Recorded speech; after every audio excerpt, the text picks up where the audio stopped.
मैं खड़ा हूँ इस टाइम पे जफर महल में और आप देख सकते हैं और इसी जफर महल के बराबर में मौजूद है ये मुगलों की आखिरी मस्जिद। ये इतना बड़ा मेन गेट है और उसके ऊपर की साइड पे आयतें लिखी हुई। 18वीं शताब्दी में बनाया गया ये जफर महल। और आपने एक शेर सुना होगा कि कितना है बदनसीब जफर दफन के लिए। बहादुर शाह जफर की ख्वाहिश थी इस जगह पर दफन होने की। ये वही जगह है।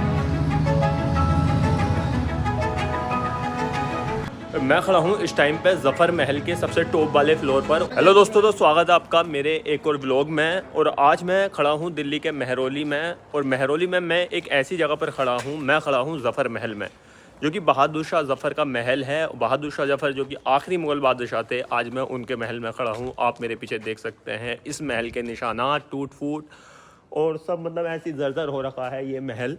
और आज मैं इसका पूरा परिसर आपको दिखाऊंगा, पूरा आर्किटेक्चर इसका आपको दिखाऊंगा, थोड़ी हिस्ट्री इसके बारे में बताऊंगा। और इसी जफर महल के बराबर में मौजूद है ये मुगलों की आखिरी मस्जिद, यानी कि मोती मस्जिद। ये मस्जिद जो कि मुगल काल की मस्जिद है, ये मस्जिद वीरान पड़ी है, ये मस्जिद भी दिखाऊंगा। तो चलिए व्लॉग शुरू करते हैं। तो दोस्तों मैं खड़ा हूँ इस टाइम पे जफर महल के मेन गेट पर। आप देख सकते हैं सामने ये इतना बड़ा मेन गेट है और उसके ऊपर की साइड पे आयतें लिखी हुई हैं। ये गेट इतना मजबूत इसलिए बनवाया गया था कि अगर दुश्मन इस पर हमला भी करें तब भी ये टूटता नहीं था। साइड वाली दीवारें इसकी लाल बलुआ पत्थर से बनी हुई है, जैसे कि आप देख सकते हैं। और ये मैं आपको पीछे की साइड से ये गेट दिखा देता हूँ। इतने ऊंचे गेट इसलिए बनवाए गए थे क्योंकि इन गेटों से आसानी के साथ ऊंट या हाथी आसानी के साथ अंदर जा सके। जैसे कि सामने की साइड भी आप देख सकते हैं एक बहुत बड़ा गेट है, ऊपर की साइड टूट फूट हो रखी है इस महल में।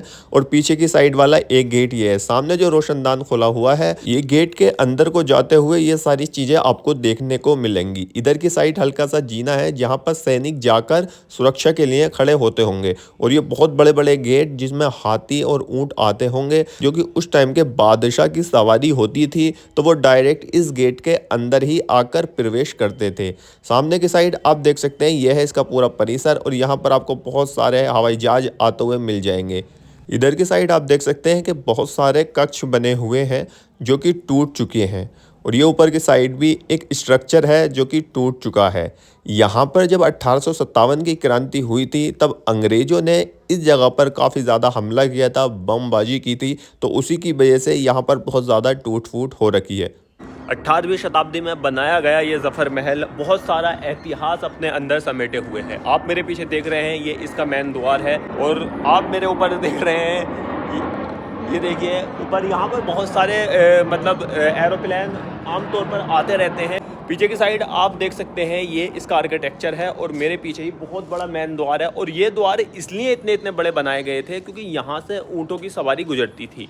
ये आपको मैं और दिखा देता हूँ। तो मैं खड़ा हूँ इस टाइम पे जफर महल में और आप देख सकते हैं ये बहुत ही बड़े, मतलब इतने बड़े बड़े पत्थरों से बनवाया गया था उस दौर में। और उधर की साइड आप देख रहे होंगे वो है मस्जिद, जो कि मोती मस्जिद है। और वो मुगलों के दौर की आखिरी मस्जिद है। यहाँ पर ये सारा स्ट्रक्चर जो है इसका टूट गया है, मतलब पूरी आप कह सकते हो कि ये कुछ ही निशानात बचे हैं इस महल के। वैसे तो ये 18वीं शताब्दी में बनाया गया था। और इधर की साइड एक छतरी नुमा स्ट्रक्चर और दिखाया मुझे, ये इसकी सीढ़ियाँ हैं जो ऊपर की साइड, ये छतरी नुमा स्ट्रक्चर है इसका। इधर की साइड एक गुम्बद, ये कुछ पिलर इस पर हैं और पिलरों के ऊपर ये गुम्बद है, ये देख सकते हैं। ये भी सब पत्थर से बना हुआ है और बहुत ही खूबसूरत आर्किटेक्चर में, उस दौर के हिसाब से बहुत ही खूबसूरत आर्किटेक्चर में बनाया हुआ है। असल में इस महल का निर्माण 1820 में शाहजहां के पोते अकबर शाह द्वितीय ने करवाया था, मगर इसे 19वीं शताब्दी में फिर से बहादुर शाह जफर ने बनवाया था। गर्मियों के मौसम में बहादुर शाह जफर और उनकी फैमिली यहाँ पर आराम के लिए आती थी, क्योंकि एक दौर में इसके चारों तरफ जंगल हुआ करता था और यहाँ बहुत ही सुकून वाली जगह हुआ करती थी। आप देख सकते हैं ये कितने पिलर बने हुए हैं। इधर की साइड भी आप देख सकते हैं कि सारी टूट फूट की दीवारें यहाँ पर हैं और बड़े पत्थरों से बनी हुई दीवारें हैं। सामने आपको बहुत सारे पिलर दिख रहे होंगे और पिलर के ऊपर एक गुम्बद दिख रहा होगा। दरअसल ये गुम्बद जो बनाया हुआ है ये तुगलक दौर का बनाया हुआ होगा। होगा, क्योंकि ये बहादुर शाह जफ़र के ज़माने का गुंबद नहीं है, क्योंकि बहादुर शाह जफ़र ने बाद में इस महल में काम करवाया था। जो कि मेन काम जो करवाया था वो था इस महल का गेट, जो कि बहुत ही बड़ा था। इधर की साइड आप देख सकते हैं एक तहखाना है जो बिल्कुल ढक गया है, मतलब दब गया है। ये कोई खुफिया रास्ता होगा इस महल से बाहर जाने का, या सुरक्षा के लिए कुछ बनाया होगा, बट इसके हालात भी बहुत ज़्यादा ख़राब हैं। आज इसके हालात बहुत ज़्यादा ख़राब हो चुके हैं। अब मैं आपको लेकर चलता हूँ इस महल के ऊपर की साइड, जहाँ पर और एक बहुत ही खूबसूरत जगह है। कभी ये महल अपने ज़माने में बहुत ही आलीशान होता होगा, तभी बादशाह की फैमिली गर्मियों में मनोरंजन के लिए यहाँ पर आती थी। अब मैं इस महल के दूसरे वाले मंजिल पर आ चुका हूँ। आप देख सकते हैं ये महल कितना ज़्यादा खंडर बन चुका है, और जिसकी वजह एक 1857 की क्रांति भी थी। ये देख सकते हैं आप, यहाँ पर साफ साफ दिख रहा होगा आपको टूट फूट, और दीवारों पर कुछ ऐसे निशानात जैसे हमले के निशानात हैं। ये देख सकते हैं आप, ये वो गुंबद जो मैंने आपको दिखाया, जो कि बहादुर शाह जफ़र के टाइम से पहले का है। अब मैं आपको तीसरी मंजिल की तरफ लेकर चलता हूँ और इस महल की सबसे खूबसूरत जगह दिखाता हूँ। ये देखिए आप, यहाँ टूट फूट गए, ये वो ऐसे बमबाजी के निशान हैं जो आज तक मौजूद हैं। और जहाँ पर मैं इस टाइम आ गया हूँ, आपने लाल किले में दीवान आम दीवान ख़ास देखा होगा, वैसे ही ये जगह यहाँ पर मौजूद है। ये दीवान आम या दीवान ख़ास जैसी ही एक बहुत ही खूबसूरत जगह है, जिसके चारों तरफ पिलर बने हुए हैं और चारों तरफ मेहराब नुमा गेट हैं, और गेट से आती हुई रोशनी जिसका चारों तरफ से व्यू नज़र आता होगा, तो उस टाइम पर कितना आलीशान लगता होगा। मैं खड़ा हूँ इस टाइम पे ज़फ़र महल के सबसे टॉप वाले फ्लोर पर, और वहाँ पर मौजूद है एक ये बहुत ही पिलर नुमा एक स्ट्रक्चर, जो कि जिसके ऊपर कड़ियाँ पड़ी हुई हैं। ये कड़ियाँ जो हैं लकड़ी की हैं, जो कि उसी ज़माने की हैं, और इसके हालात अभी थोड़ा ख़राब हो चुके हैं। आप देख सकते हो ये पूरा मतलब ऐसे टूट चुका है, बट ये इतना खूबसूरत स्ट्रक्चर है जिसके चारों तरफ ऐसा शायद यहाँ पर दरवार लगता होगा या जो भी हो, बट ये बहुत ही शानदार स्ट्रक्चर है। और उधर मैं आपको दिखा दूँ, वो जाली में से जो सामने आपको गुंबद दिख रहा है सामने गेट में से, वो गुंबद जो है वो है ख्वाजा बख्तियार काकी रहमतुल्लाह अलैह का। उसी के पास मौजूद है एक मस्जिद, और ये है ज़फ़र महल का गुंबद। सामने की साइड आप देख सकते हैं वो मस्जिद के 3 बहुत खूबसूरत गुंबद नज़र आ रहे हैं, जो कि मुगलों की आखिरी मस्जिद है और आज वीरान है। और ये छतरी नुमा स्ट्रक्चर है। आप इसका आर्किटेक्चर देख सकते हैं, सिर्फ पत्थर रखे गए हैं और उनके नीचे पिलर लगाए गए हैं। क्या खूबसूरती और दिमाग लगाकर उस टाइम पर काम किया होगा। और यहाँ पर उसी मस्जिद के परिसर में मौजूद एक कब्रिस्तान, जिसमें बहादुर शाह जफ़र की फैमिली दफन है और उनके शहजादे भी दफन है, और शहजादों के बीच में एक जगह खाली हुई है जो कि कब्र खुदी हुई है। वहाँ पर बहादुर शाह जफ़र की ख्वाहिश थी दफन होने की, बट नहीं हो पाए। वो मैं अभी आपको वीडियो में दिखाऊंगा और पूरा किस्सा भी बताऊंगा। अब हम महल की दूसरी वाली साइड जा रहे हैं, जहाँ पर कुछ लोग नशा कर रहे थे। ये देख सकते हैं आप, इधर सामने बहुत सारे लोग नशेड़ी यहाँ पर मौजूद हैं। ये देख सकते हैं आप, यहाँ पर ये लोग नशा कर रहे हैं। और सामने की साइड आप देख सकते हैं एक और स्ट्रक्चर है जो कि मेहराब नुमा स्ट्रक्चर है, और यहाँ पर बहुत सारी कब्रें हैं। ये वो कब्रिस्तान है जिसकी मैं बात कर रहा था। उधर की साइड पे आप देख सकते हैं बहुत सारी कब्रें हैं, और उन्हीं के पास में मौजूद है बहादुर शाह जफ़र की कब्र जो खुदी हुई है। इधर की साइड आप देख सकते हैं एक और स्ट्रक्चर। इस महल को बहादुर शाह जफ़र ने अपनी आराम गाह के लिए बनवाया था। और ये जो सामने आप देख रहे हैं कब्रिस्तान, जो कि जिसकी दीवारें टूट चुकी हैं, ये वो कब्रें हैं जहाँ पर बहादुर शाह जफ़र के शहजादों की कब्र है, और ये खाली जगह है बहादुर शाह जफ़र जहाँ पर दफन होना चाहते थे। ये जो आपको ग्रीन ग्रीन घास दिख रही होगी, यही वो जगह है जहाँ पर बहादुर शाह जफ़र दफन होना चाहते थे। जफ़र महल आखिरी मुगल सम्राट माना गया है। यही इसकी खासियत है, जिसकी संरचना 3 मंजिल है। इसे लाल बलुआ पत्थर से बनवाया है, और इसमें मुगल और यूरोपीय शैली शामिल है। मैं ज़फ़र महल की एक साइड में आ चुका हूँ, और ये वाली साइड में जो है ये इसकी पूरी छत गायब है, मतलब इसकी पूरी छत टूट चुकी है। और यहाँ पर जो है पीछे की साइड आप देख रहे होगे, वहाँ पर कब्रें हैं 2, और एक बीच में कब्र खाली है। वो कब्र जब अपने लिए बनवाई थी वो मैं अभी आपको दिखाऊंगा। और ये इसका पीछे की साइड आप स्ट्रक्चर देख रहे होंगे, ये मतलब 2-3 मेहराब नुमा स्ट्रक्चर हैं। शायद यहाँ पर पंचायत लगती हो या दरबार लगता हो उस टाइम पर, बट अभी इसका जो है ऊपर वाली छत वो बिल्कुल हट चुकी है, खाली हो चुकी है, और ये सब इसके हालात काफ़ी ज़्यादा ख़राब हो चुके हैं।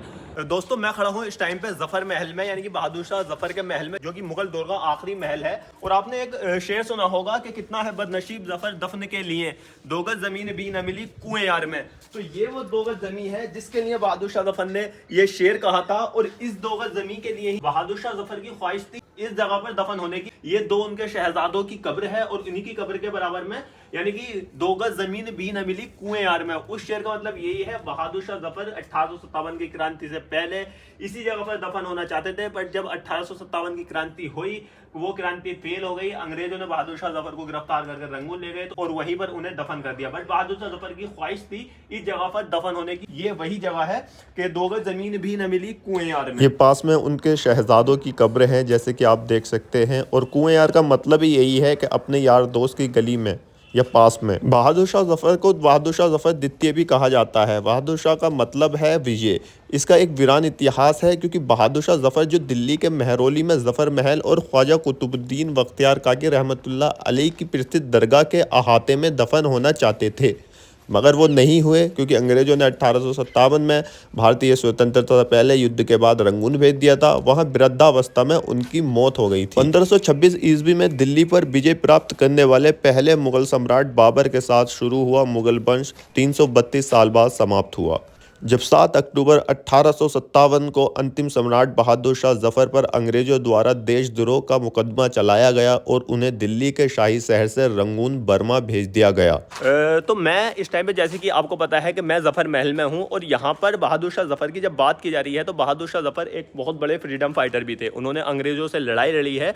तो ऐसा नहीं है कि मुगल दौर में हिंदू मुस्लिम की लड़ाई थी या कुछ था, ऐसा कुछ नहीं है। मुगल दौर में सिर्फ लड़ाई थी तो वो गद्दी की थी, राजा महाराजाओं की थी, सत्ता की थी। वहाँ पर हिंदू मुस्लिम की कोई लड़ाई नहीं है, क्योंकि मुगल दौर में जो अकबर के सेनापति थे राजा मान सिंह थे, और उन्हीं के अंडर में, जबकि राजा मान सिंह जो कि हिंदू थे, और उन्हीं के अंडर में जो अकबर के बेटे थे शहजादा सलीम, वो उनके अंडर में ही काम करते थे। और दूसरी तरफ जो हिंदू राजा थे उनके अंडर में भी बहुत मुस्लिम सेनापति और बहुत मुस्लिम लीडर्स जो पूरी सेना को लीड करते थे वो काम करते थे। और जो हिंदू राजा थे राणा प्रताप सिंह, उनके असिस्टेंट का नाम था हकीम खान सूद। तो ऐसा उस टाइम पे बिल्कुल नहीं था कि हिंदू मुस्लिम की कोई लड़ाई थी। उस टाइम पे सिर्फ सत्ता की लड़ाई थी, राजा महाराजाओं की लड़ाई थी, और ना ही हिंदू मुस्लिम को लेकर एक दूसरे में नफरत थी। बट ये सब जो हुआ है, ये हिंदू मुस्लिम वाला सीन जो हुआ है, ये 1857 की क्रांति के टाइम हुआ था। 1857 की क्रांति की जो चिंगारी लगाई थी वो लगाई थी मंगल पांडे ने।